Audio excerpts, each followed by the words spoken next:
So the first thing is I want to be looking at removing all government as much as possible out of the business's way, removing barriers. That means councils, it means national government and regional government.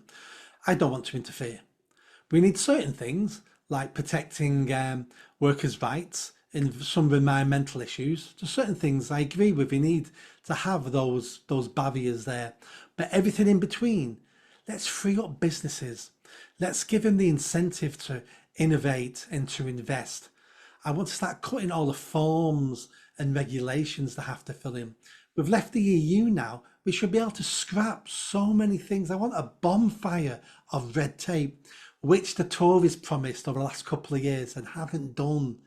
You're a business owner, you know the red tape and all the hoops you've got to jump through. I know people have said to me they would expand or they would set up a new business doing these things, but do you know what, Nick? It's just not worth my time.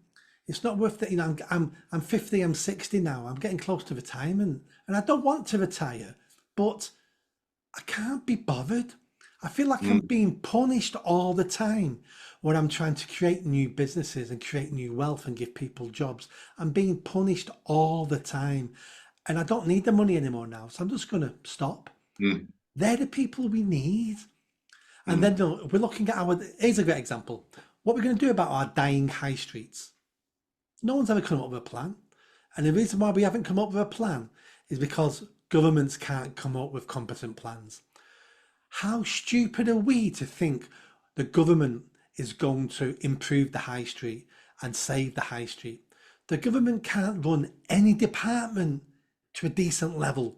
And we think they're going to solve this brand new issue we have about technology and the internet and different shopping habits. We think they're going to solve that problem.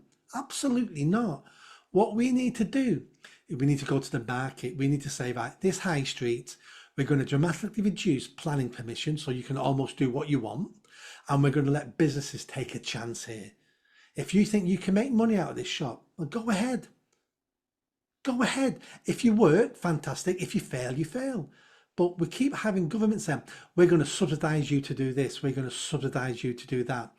That doesn't work, because once those subsidies are over, that business is not viable because the marketplace has changed. Our shopping habits have changed. We need people with new ideas and are willing to take a chance and are willing to think outside the box. And some of these ideas will fail. Most of them may fail, but that's what entrepreneurs and business people are willing to do. They're willing to invest their money to create something new fit for the 21st century. And we, meaning the government, we just need to get out of their way and let them get on with it. That'll be my main drive in Greater Manchester, freeing up businesses to do what they want to do. Businesses also tell me, and we've had this conversation before, there's no skills in Greater Manchester. We're advertising Greater Manchester jobs all over the UK, all over the world, because we haven't got enough people with the skills. The Mayor holds the training budget for Greater Manchester. That was one of the latest powers devolved to him a couple of years ago. So he's putting in place now training regimes to train up Greater Manchester people for the jobs of the future. My big concern is, what the hell does he know about jobs for the future? He's never had a job. What does he know about that? And the people he'll be listening to are the same council managers, the same organisations who have been running these services for the last 20, 30, 40 years. They couldn't do anything then. They're going to achieve nothing now. He needs a whole new approach to this. He needs to be saying to businesses, you know the skills you want. You know the people you want. Why are you as a business relying on me to train your staff for you? Why don't we incentivize you to train your own staff? And you'll have the staff you want then trained to the level you want. Because what we do with training paid for by the government is we lower the bar, because all we want is the most people to pass. So you think you're getting a qualified engineer who's gone through a government training course. You get that engineer and go, God, he's shit. That's because we lowered the bar to make sure 1,000 people could pass.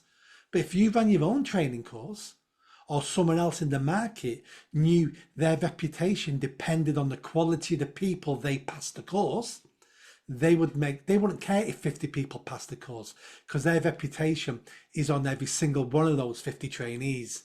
and those trainees mean something then. We've done the same with university degrees. They're worthless now because anyone can pass a degree. So let's start taking these roles out of government hands and give the private sector the incentives to start training the staff they know. They know the staff they need now and the staff they know 20 years from now. Government knows nothing. They can't even train staff in the councils and staff in their departments. And again, we think they're going to train staff of tomorrow for the business world. They must think we're idiots. And you know what? We are, because we keep allowing them to do it. If you like that video, don't forget to subscribe to the channel, hit that notification bell and comment. And if you like what I'm saying about running for Mayor of Greater Manchester, then stick around. Tell your family, tell your friends. The only way I'm going to have a chance of winning is a grassroots movement. So be part of that movement and hit that bell. Thanks.